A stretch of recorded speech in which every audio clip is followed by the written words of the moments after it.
if you have more than what you have, you give back and you share with others.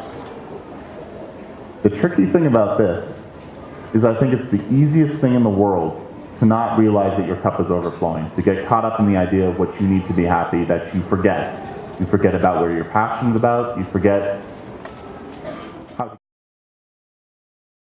Well, when I first came home with the idea of $70 to build a well, I thought my parents would just give it to me because, it's not like I wanted to buy something for myself. I was being virtuous, and I thought my parents would see that and just give me $70. But they ignored me, actually, at first, and it took me a long time to bring them around. And I think one of the greatest things is they didn't give me the money, but they said, okay, if this is what you really want to do, here's what you could do to earn it.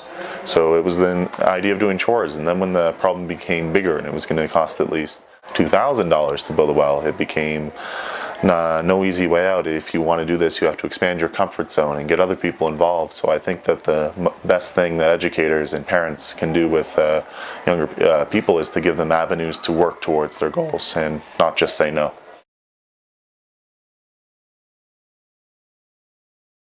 I would say to be naive. I think the hardest thing I've ever had to do in the last 17 years was raise my hand in my grade 1 school project because I didn't want to raise my hand. I never participated in class or did anything out of the ordinary, but it was just one of those things that really touched me, the fact that kids my age didn't have clean water and couldn't go to school because of it. So I guess I encourage people to, when they find that thing that they care about, they're passionate about, not necessarily with water, but with something else, to have the courage to take a step forward and raise your hand.